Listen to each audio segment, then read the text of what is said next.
नाज़रीन, भिरिया सिटी वेझो 50 खां वधीक ॻोठ मुकमल तौर बरसाती पानी हेठि अचण सबबि ॻोठनि जो शहरनि सां ज़मीनी राब्तो कटियलु आहे, जंहिं करे हज़ारें ॻोठाणा अज़ाब वारी ज़िंदगी गुज़ारण ते मजबूर आहिनि।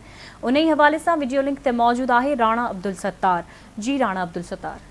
जी बिल्कुल, हिन वक्त असां जेको आहे भिरिया सिटीअ जे वेझो ॻोठाई जेको आहे फज़ल मोहम्मद लाच जेको ॻोठ आहे ऐं ॻोठ गुल मोहम्मद बुल्लर ऐं ॻोठ अला ॾितो राजपर ऐं ॻोठ जेको आहे हिते ॿिया बि केतिरा ई ॻोठ जेके आहिनि उहे बरसाती पाणी जे हेठि ॿुॾल आहिनि। असां हिन ॿेड़ीअ ज़रिए जेको आहे इन्हनि ॻोठनि ॾांहुं वञूं पिया ऐं उन्हनि मारवाड़नि जा हाल उते ॾिसण जे लाइ जेको आहे पंहिंजी टीम सां गॾु जेको आहे वञी रहिया मुंहिंजे पहुची रहिया आहियो। त केॾा भयानक जेके ऐं पाणी जेको तव्हां मुंहिंजे बेक में ॾिसी रहिया आहियो, चौधारी ॾिसी रहिया आहियो, पोइ 5 फुट पाणी जेको इन्हनि ॻोठनि जेको बीठल आहे, ही ॻोठ जे मुकमिल जेके आहिनि सफ़ाई हस्ती खां जेके आहिनि इन्हनि जा घर ड्रही पट थी चुका आहिनि।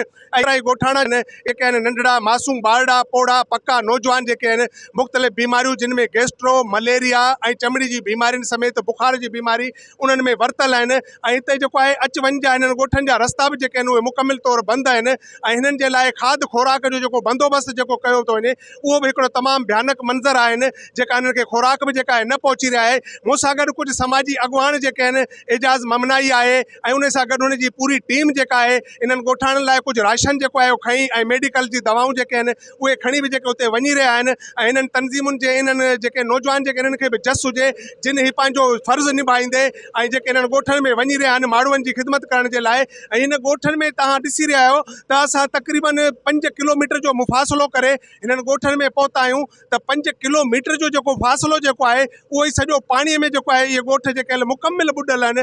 5 खां 6 फुट जेको पाणी जेको आहे उन इन्हनि ॻोठाणनि जूं ज़िंदगियूं जेके आहिनि उहे मफ़लूज बणाए छॾियूं आहिनि।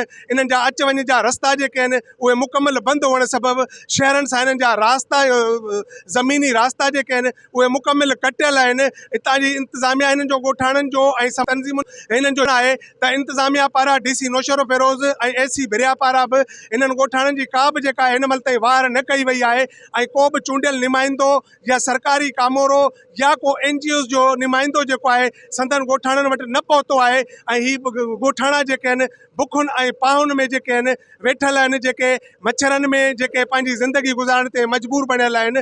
इन्हनि जो आला इख़्तियारनि खां मुतालबो आहे त खेनि सार लही ऐं हिननि जी जेका आहे माली सहायता कई वञे ऐं हिननि खे खाद खुराक जेका आहे उहा पहुचाई वञे। जी।